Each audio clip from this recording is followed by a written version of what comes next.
"If you touch that piece, sir, you will lose everything." The voice came low and urgent. It was almost a whisper, but in that silent office it sounded louder than thunder. Lucas froze. His fingers were still resting on the black chess piece in front of him. His hand was shaking. Sweat ran down the side of his face and soaked the collar of his expensive grey shirt. The air conditioner in the executive boardroom was working, but it did not matter. Fear has its own heat. Across from him, Oliver leaned back in his chair with a slow, mocking smile. He was dressed in simple white native clothes, and in front of him sat a small leather bag tied with a red cord. The bag held the herbs he claimed could wake Lucas's daughter from a coma. Around them, a few staff members stood at a careful distance, too afraid to speak, too curious to leave. And nobody moved, nobody even coughed. Only the ticking of the wall clock could be heard. Tick, tick, tick. Lucas stared at the chessboard. One wrong move, and Ironcrest Holdings, the company he built with 25 years of sleepless nights, sacrifice and stubborn hope, would no longer belong to him. One wrong move, and everything would be gone. But that was not even the worst part. The worst part was upstairs in his mind, always upstairs. His daughter, Lisa, lying still, eyes closed, 3 whole months. 3 months of beeping machines, whispered medical reports, and doctors using careful words that meant terrible things. She may never wake up. Lucas swallowed hard, then slowly he turned his head toward the voice. It came from behind him. A young man in a faded blue shirt and worn-out black trousers was bent slightly at the waist. His shoes were dusty. His sleeves were a little too short for his arms.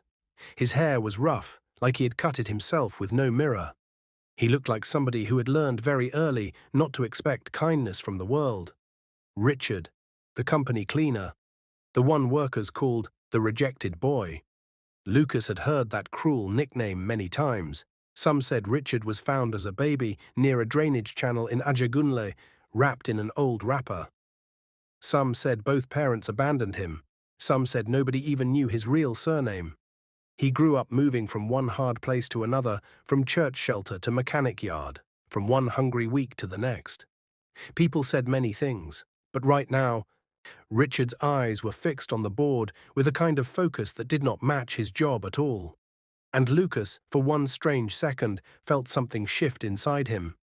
Before that moment, before that whisper, before that dangerous game, there was another room, another silence, another pain. 3 months earlier, on a rainy Sunday evening in Ikoyi, Lisa had collapsed in the middle of her birthday dinner. She had just turned 21. Lucas remembered every ugly detail of that night with painful sharpness. The silver spoon slipping from her fingers, the sound it made hitting the marble floor, the shocked cry from one of the maids, the birthday cake still glowing with tiny candles while Lisa's body slumped sideways in her chair. At first, Lucas thought she had fainted. Then he saw her lips. Too still. Too pale. He had screamed her name so loudly, the security men outside ran in. "Lisa!" She did not answer. He had carried her himself to the car, even though his driver kept begging him to let go. By the time they reached St. Catherine's Hospital in Victoria Island, Lucas was no longer thinking like a billionaire. He was not thinking about image or control or dignity. He was just a father. A terrified father.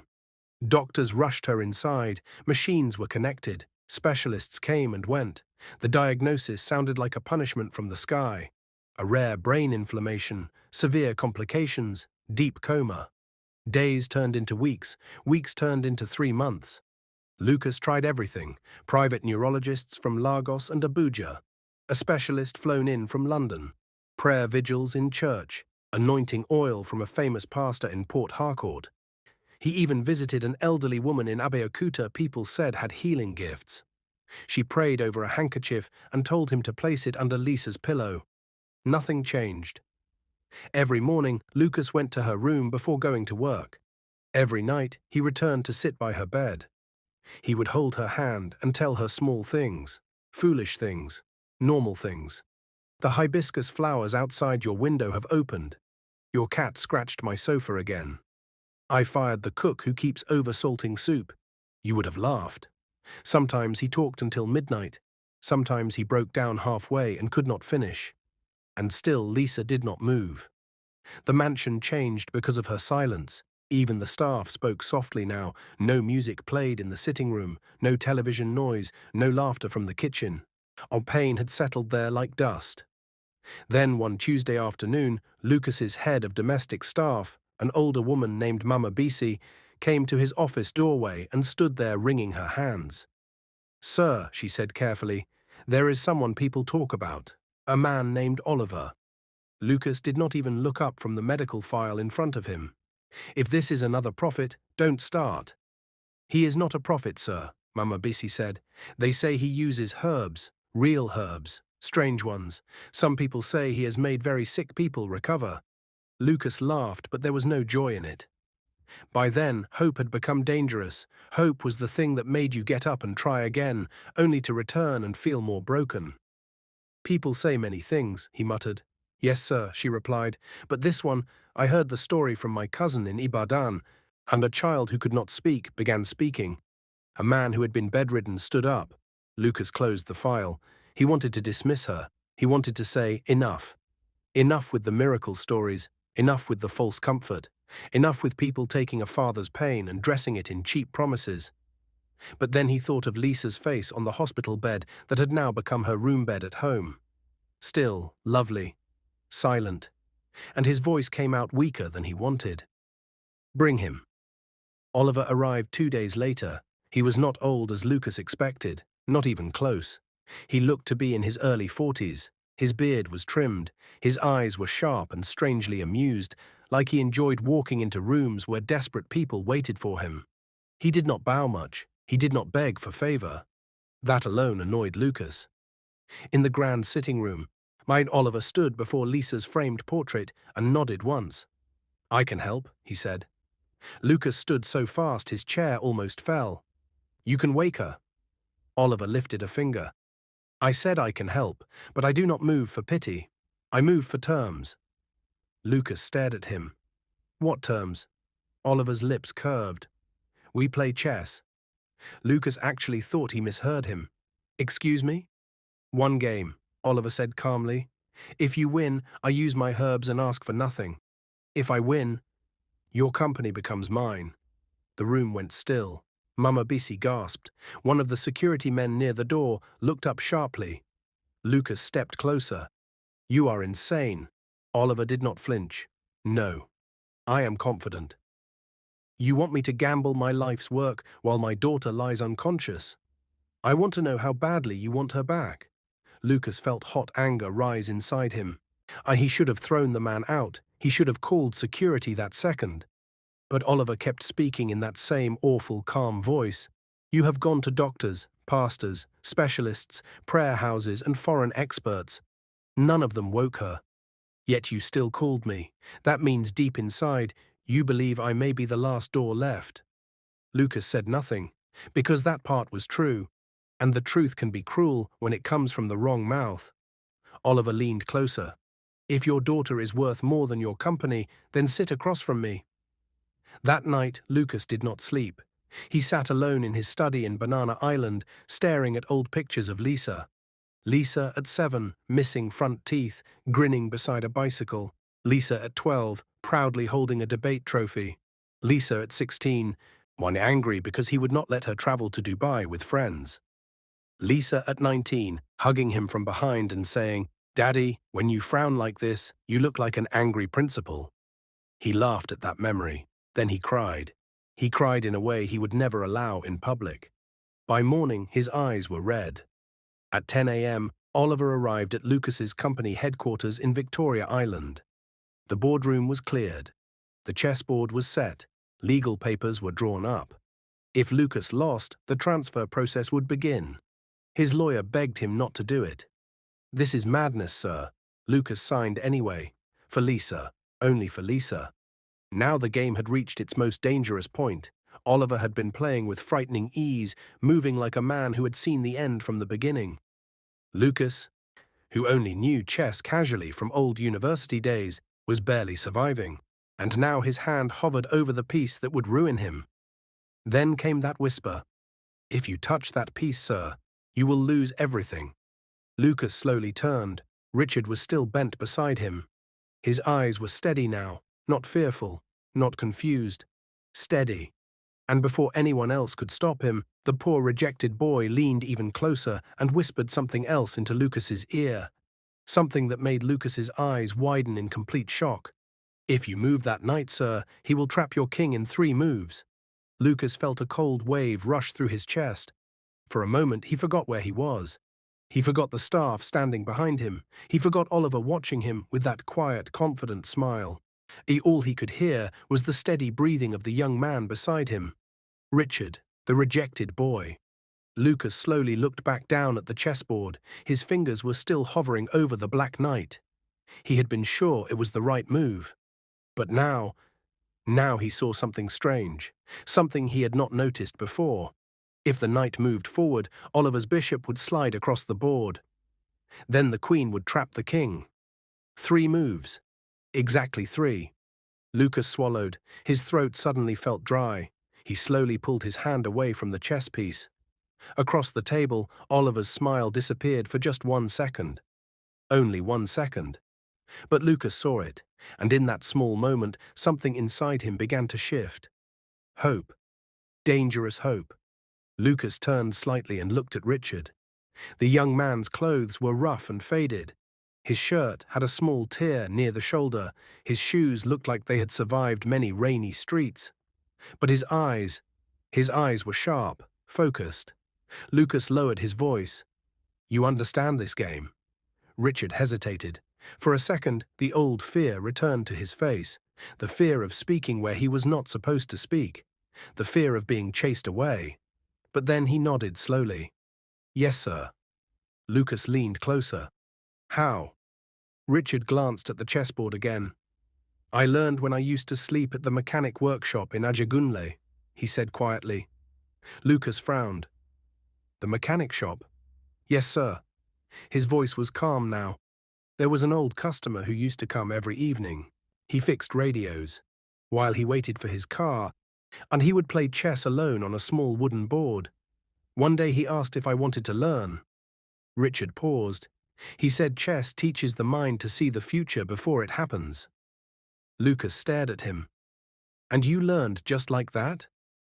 Richard gave a small shrug. "I watched him every day." The room remained silent. Behind them, 2 company staff exchanged confused glances. Oliver tapped his fingers on the table slowly.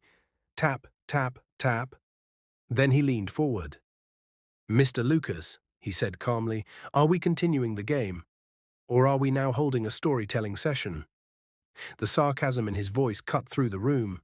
Lucas turned back toward him. Oliver's eyes shifted briefly toward Richard, and this time the smile returned, but it was colder.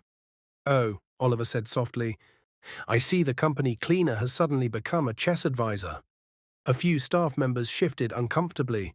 Richard lowered his head slightly. Years of being judged had trained him to expect ridicule. But Lucas was not smiling. He looked at Oliver carefully. "You are confident I will lose?" Oliver spread his hands. "I am certain." Lucas leaned back in his chair. His eyes slowly moved between the chessboard and Richard. Then he made a decision. A very strange decision. "Stand up," Lucas said quietly. The entire room froze. Even Oliver blinked. Lucas pushed his chair backward and stood. Then he turned toward Richard. "You said that move would make me lose." "Yes, sir." Lucas stared at him for 2 seconds. 3 seconds. Then he did something nobody expected. "Take my seat." The words landed in the room like thunder. "Ah, what?" one of the staff whispered. Richard looked like someone had just poured cold water on his head. "Sir, I can't." Lucas raised his hand.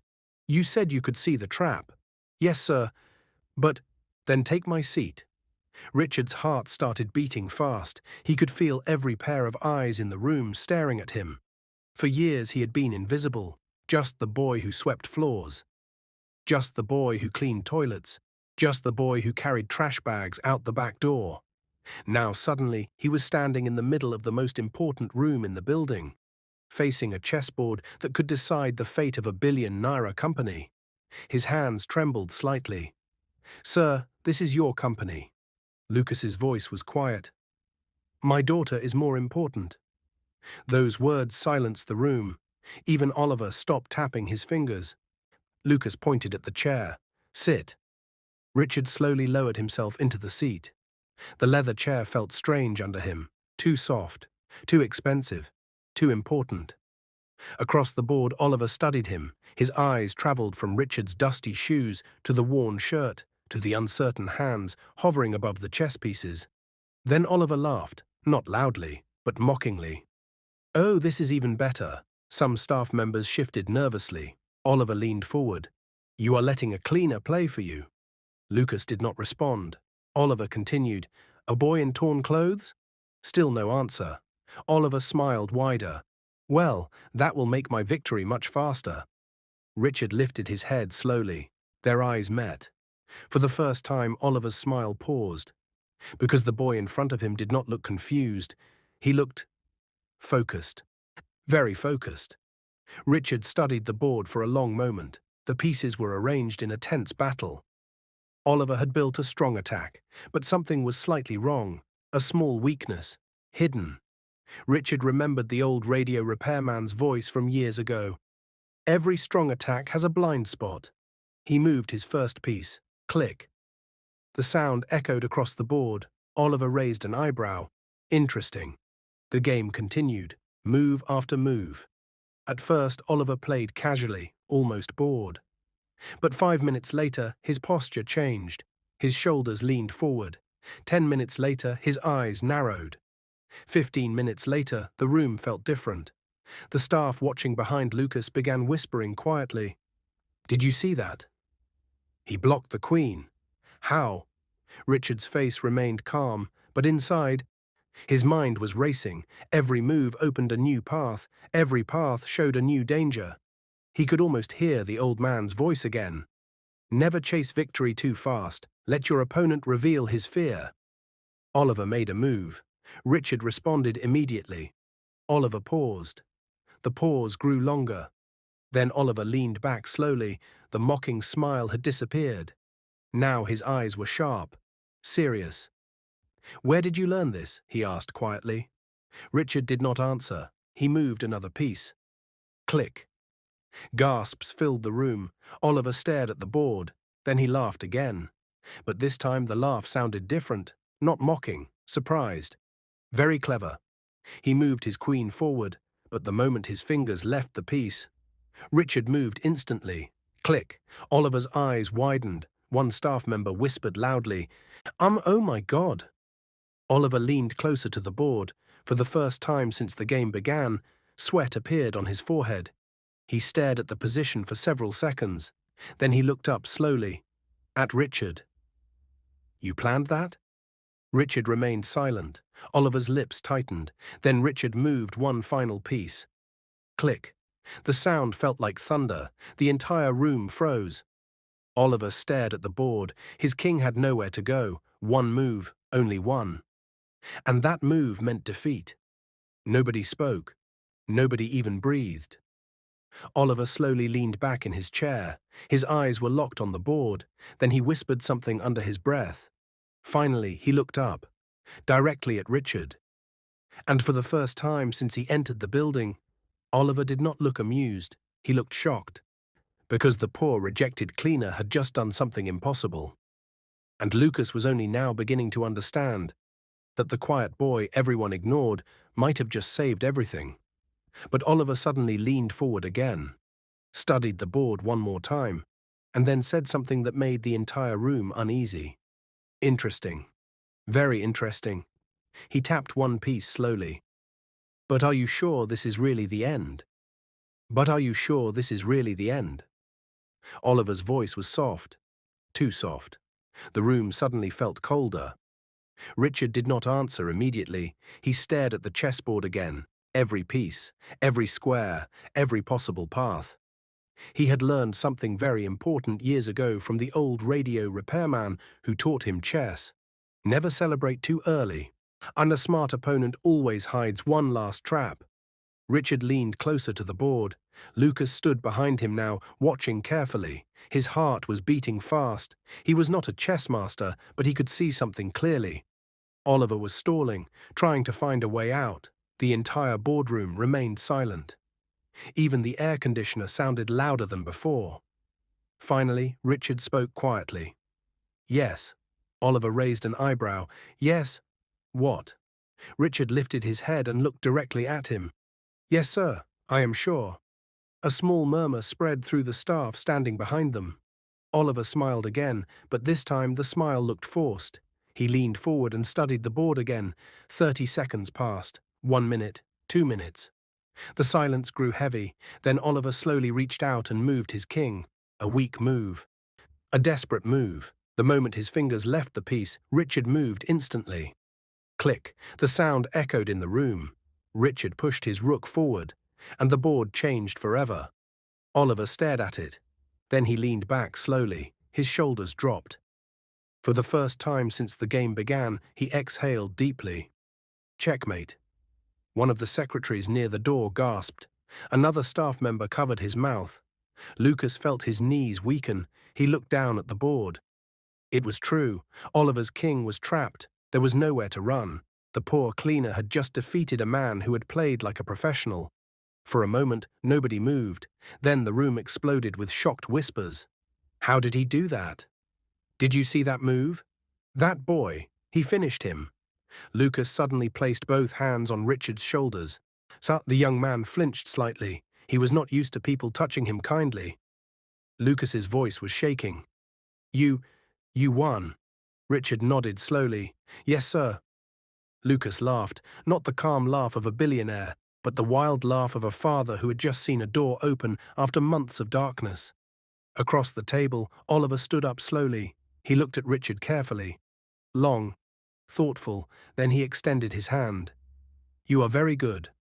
Richard hesitated, but then he shook Oliver's hand. Oliver turned toward Lucas. "A deal is a deal." Lucas stepped forward immediately. "My daughter." Oliver picked up the small leather herb bag from the table.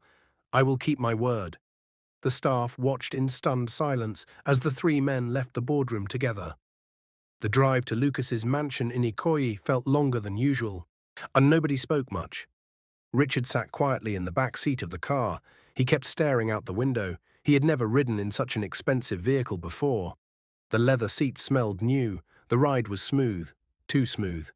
Inside, his heart was still beating fast. He did not understand why Lucas had trusted him. But he knew one thing: if that game had gone wrong, everything would have been destroyed. Meanwhile, Lucas sat beside Oliver in the front seat. He could barely breathe. Every minute felt like an hour. When the car finally stopped in front of the mansion gates, Lucas jumped out before the driver could even open the door. "Come," he said urgently. They walked quickly into the house. Inside the mansion, the atmosphere was still heavy with quiet worry. Mama Bisi rushed forward when she saw them. "Aye, sir," Lucas spoke quickly. "He won the game." Her eyes widened. "And the girl?" Oliver stepped forward calmly. "Take me to her." They climbed the staircase quickly. Lisa's room door opened slowly. The familiar quiet smell of medicine filled the air. Lisa lay on the bed, still, peaceful, too still. Her long hair spread gently across the pillow. The machine beside her made soft beeping sounds. Lucas walked slowly to the bed and held her hand. "Lisa." "Daddy is here." No response. Oliver walked closer. He placed the leather bag on the table. Then he untied the red cord slowly. Inside the bag were several dried herbs, small leaves, and a tiny wooden bowl. Richard watched from the doorway. His chest felt tight. He did not know much about herbs, but he could see something serious was about to happen. Oliver crushed several herbs together inside the bowl. The smell filled the room quickly, strong, earthy, almost bitter. Then he added a few drops of water and mixed the herbs into a thick green liquid. Lucas's voice trembled. "Will this work?" Oliver looked at him calmly. "You won the game." He lifted Lisa's head slightly, carefully. Then he squeezed a small amount of the herbal liquid into her mouth. Everyone in the room held their breath. The seconds stretched painfully. Nothing happened. Lucas felt fear rising again. Oliver. Then suddenly, Lisa's chest moved sharply. Cough. The sound shocked everyone. Mama Bisi gasped loudly. Lisa coughed again. Her fingers twitched. Lucas froze. Lisa. Her eyelids fluttered. Then slowly, very slowly, Lisa opened her eyes. The room exploded with emotion. Mama Bisi burst into tears. Lucas dropped to his knees beside the bed. Lisa, my baby. Lisa looked confused. Her voice was weak. Daddy. Lucas held her hand tightly. Yes, yes, Daddy is here. Tears streamed down his face. Behind him, Richard stood quietly. He could not stop smiling. For the first time in months, the mansion no longer felt like a place of sorrow. Life had returned. 1 week later, the house looked completely different. Laughter returned. Music played again in the sitting room. Doctors confirmed that Lisa's recovery was progressing well. Lucas felt like a man who had been given a second life. And he did not forget the person who had helped save everything. One afternoon in his office, Lucas called Richard inside.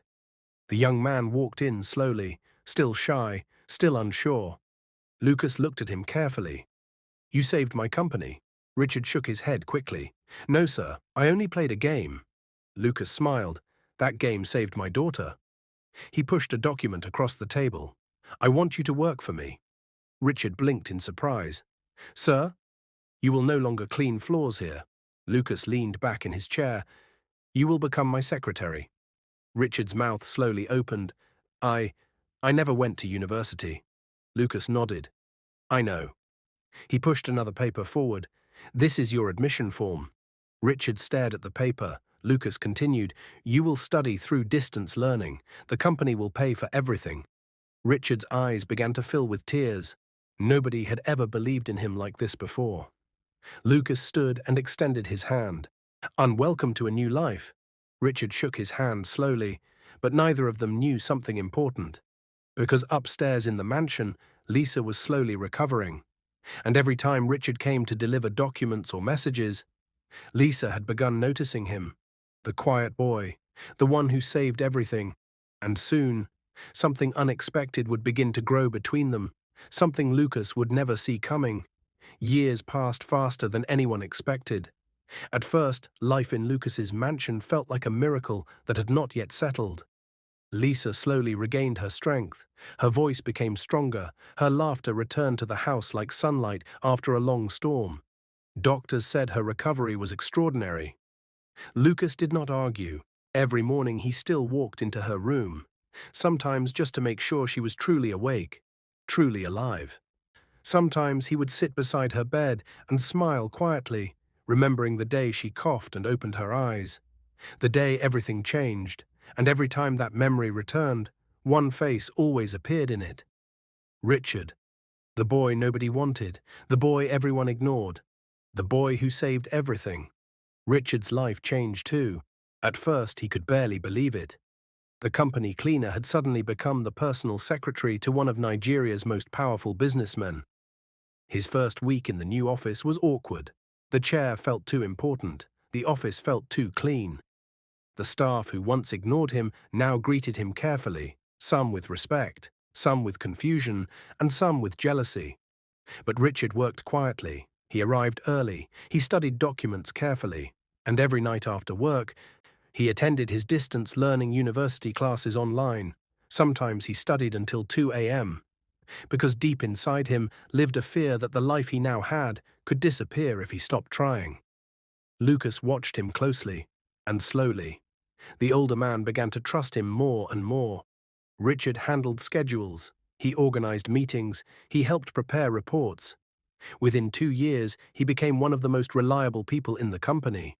Lucas even began introducing him to investors. This is Richard, he would say, my most trusted assistant.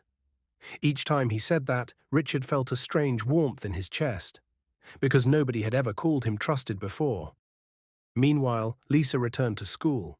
The illness had delayed her studies, but she refused to give up. Lucas supported her fully. He had almost lost her once, and he was never going to rush her again. 4 years passed. Lisa graduated from the University of Lagos with a degree in business administration.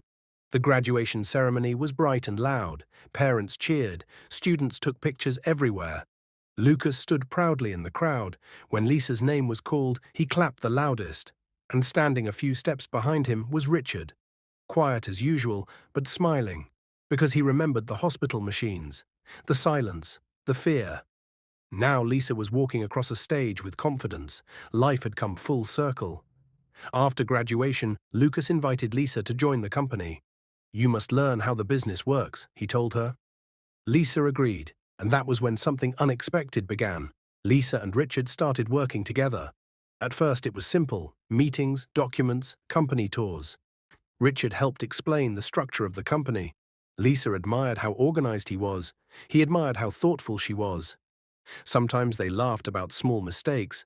Sometimes they stayed late to finish reports.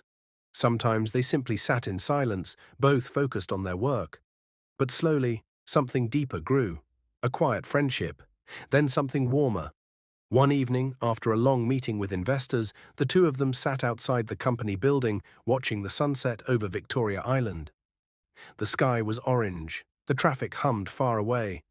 Lisa looked at him. "You saved my life." Richard shook his head immediately. "No, Oliver's herbs saved you." Lisa smiled. "But you saved the game." Richard said nothing. Lisa continued. My father once told me something." "What?" "He said the smartest move he ever made in his life was standing up from that chess chair." Richard laughed softly. "That was a risky move." Lisa nodded. "But it gave him back his daughter." They both fell silent again. Then Lisa said something that surprised even herself. "I'm glad it was you." Richard looked at her. Their eyes met, and something quietly changed between them that night. Months passed. Their friendship became stronger. Long conversations, shared meals, small jokes. Slowly, they fell in love. Not loudly, not suddenly, but gently. Like two people who had already seen enough pain to understand the value of peace. Finally, one evening, Richard went to Lucas's office. His heart was beating very fast. Lucas looked up from his documents. "Yes, one Richard." Richard stood straight. "Sir, I need to speak with you." Lucas noticed the seriousness in his voice. "Go ahead." Richard took a deep breath. "I love Lisa." Lucas froze. The words sat in the room like heavy stones. Richard continued. "I want to marry her." For a moment, Lucas said nothing. Then he slowly leaned back in his chair. His face was calm, but his eyes had changed. "You love my daughter." "Yes, sir." Lucas stood up slowly and walked to the window. Outside, the Lagos skyline glowed under the evening lights. When he spoke again, his voice was quieter. "I see you like a son." Richard felt his chest tighten. Lucas continued, "That is why this cannot happen." The words hit Richard like cold rain. "Sir," Lucas turned, "I raised Lisa with everything I had, and I nearly lost her once." His voice trembled slightly. You are part of my family, but not in that way."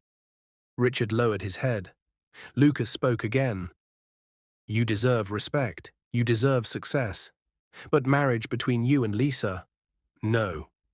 The room fell silent. Richard nodded slowly. "I understand." But deep inside him, his heart was breaking. That night, Lucas sat alone in his office long after everyone had gone home. The building was quiet. He walked slowly to the chessboard, sitting on a small table beside his desk. The same board from that unforgettable game.